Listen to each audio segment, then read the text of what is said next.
Well, hey, I'm Matt Steen. Thank you guys for tuning in for another chemistry conversation. Today, joined by Andy Martin, who's the pastor of church relations at LCBC, which is Lives Changed by Christ. It's a church in Manheim. The central campus is in Manheim, Pennsylvania, but you guys have about 4.7 million campuses or something like that all over the world. How many campuses do you have these days? There's 15 right now, all over South Central Pennsylvania. 15 campuses all over South Central Pennsylvania. So you guys, you guys have a lot to be thinking about as we get to this point where, hey, how do we reopen our building? What does transition back into somewhat normal church go? So really what we're having these conversations about right now is just what are you guys thinking through as you start to think about reopening? Oh, yeah. And launching. So what principles are you guys using to kind of shape your thinking, and how are you guys going about it? Well, thanks for having me and asking me that, Matt. I appreciate it. It's interesting too. You just said it. So we've got campuses all over South Central Pennsylvania, but we've got locations that are 6,000 in one location, 1,500, or it could go down to 100, or 200. So the whole spectrum of sizes. And even one was supposed to launch their opening day was supposed to be March 15th. Oh. And we had to pull the plug. Brand new building, and it's just sitting there. And the location pastor is a volunteer guy. They've been meeting in the basement of a YMCA for a year, and they're up to about 65. And we think they would have launched with over 100. Wow. And the pastor's sitting there going, it's like having a brand new car and have to park it in the garage. I can't do anything. That was at first the mindset. But in reality, he can do things, and they are. I'll say that in a minute, but they're doing great stuff. So when the crisis first hit, David, our senior pastor, sort of laid out 3 guidelines for us to work with. And it was engage with God like you never have before. Make sure you're staying close. Yeah. Obviously, but engage with God, engage with each other, our staff and our congregation. And so with that, we have made sure that every person on our rolls or our rosters, whatever, have been contacted with either a phone call from staff or a volunteer at least once every 2 weeks. Wow. And so that's 30 some odd thousand people. Wow. Everybody's getting a call. And the results of that have been amazing. People that haven't maybe been in attendance in months or a year or whatever, but they're getting a call, how you doing? And they pray for them.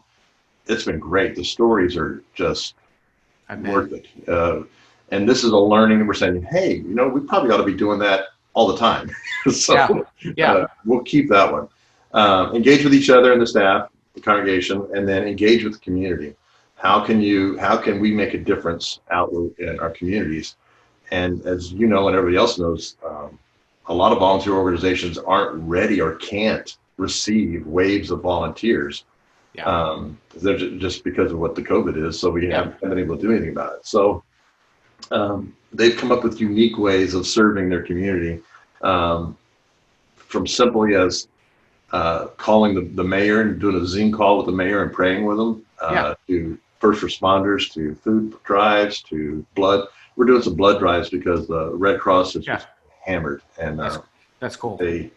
It's a way that we can use portions of our buildings and get people there, but control it. And the blood banks are just desperate for it. So they've come up with, food packs for kids and all kinds of stuff. So all of our locations are doing it, and we pushed it more to a local expression. You figure out in your areas what you can do. That's cool. So that was what we started with from day one. And then it started getting a call. We operated that for the first month and a half, kind of like now what we've been doing since March 15th. But then started looking, okay, what happens for reentry? Yeah. How do we get back into this? And David is really good about pushing us to work off the worst case scenario. Okay. What's the worst that can happen? Yeah. We did that with budget and cut it and all that stuff. And then actually we found giving has been amazing. Surprisingly. Awesome. So far more blessed. We thought we were going to get a 50% reduction, and we just haven't seen that. It's been far better. So we're good. That's cool. So working off a worst case scenario, and being Lancaster County, where we're at, is going to be associated or lumped with Philadelphia. and their timing and population, the standards that are being put out, it could be months before they allow a gathering of over 50 to 250 people. That's just not in the cards for us. Yeah. So we're working under the assumption of, what if we can't be together as normal for a year? Okay. So June of 2021. Okay. And we're going to make our plans thinking that way. And if things lighten up sooner, great, we'll go back. But so our online efforts were increasing before this, but we really doubled down to that. And so our online streaming, like everybody else has, we've ramped that up. Yeah. Ramped up engagement. So there's always a host in those gatherings. And so every time somebody checks in or communicates, they engage with us, we're going to jump on it and make sure that we're engaging back and having communication and starting dialogue. So that's ramped up and been effective. And then for reentry, so we'll keep that going, the online part. And then for reentry, we've said, okay, how do we get our people in groups or together for community as quickly as possible, and as many of them as possible? Because they're not going to open up the floodgates. It's not going to go from 0 to 2,000 instantly. It's going to be a trickle. Right. Right. And with the trickle, we can do 10 to 15 in a home. So how do we disperse everybody out into that and have watch parties, watch our online streaming services together? So the one train of thought, or the main train of thought for that, is how do we do that? And there's 5 filters that we've kind of looked at to whatever plans we're coming up with, put them through these filters. And the first one is focus on what you can control. Right. We can't control when the government says that they're going to allow us to open up again, or what size groups. We can't control that. Right. They're going to. We can't control, even more importantly probably, is public perception. Yes. Just because the government, if they said tomorrow, yeah, go ahead, I'll, have 3,000 people in the building. Right. Nobody's going to put their kids in the nursery. That's going to be a while. Right. So we can't control public perception or the CDC guidelines for safety. We can't control that. But we can control and we can ensure how our people can take their next steps with Christ. Yes. And so for LCBC, we do that with gather, connect, serve, get out in the community, and live generously. So those are our 5 tenets.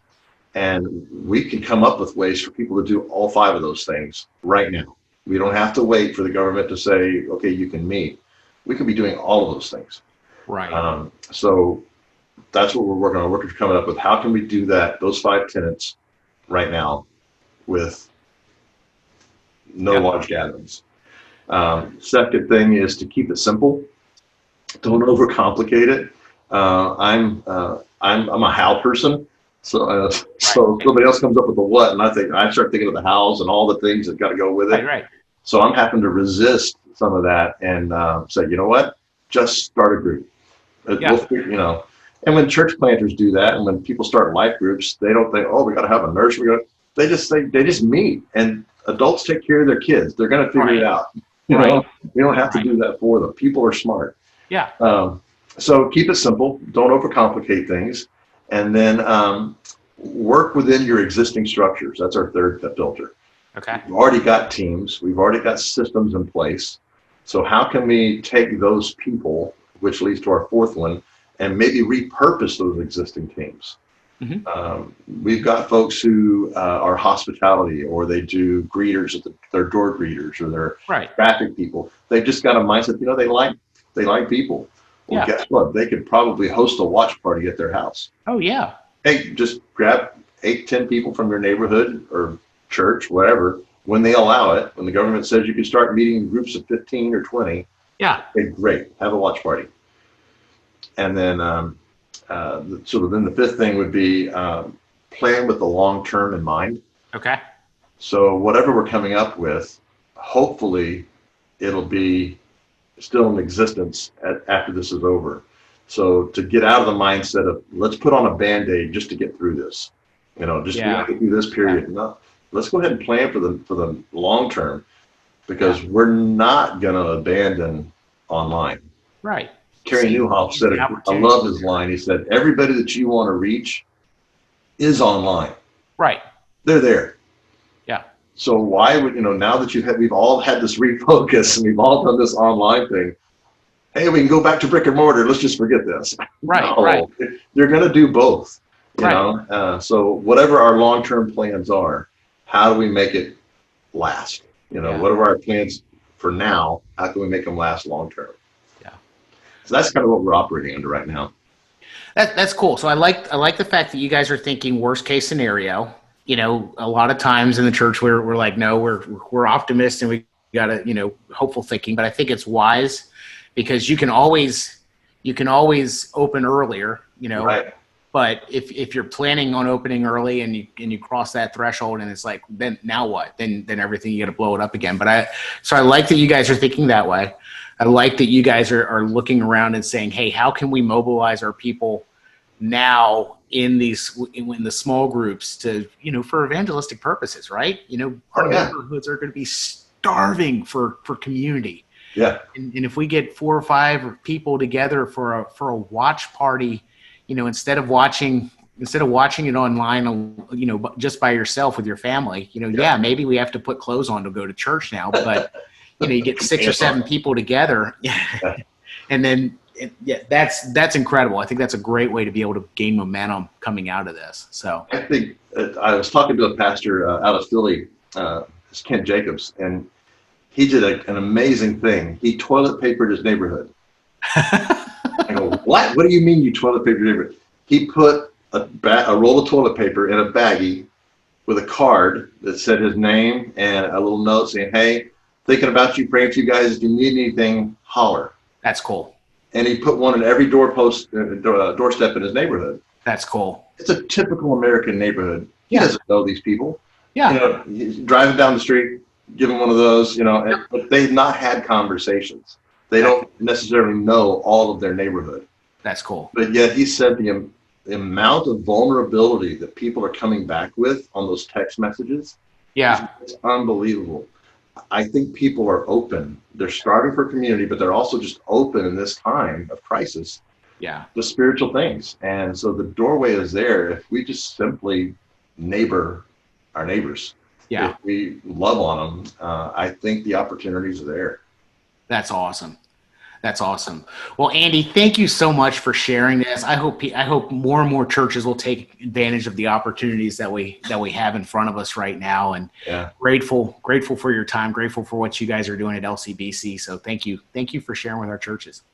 Thanks for having me, man. Good to meet you. Take care.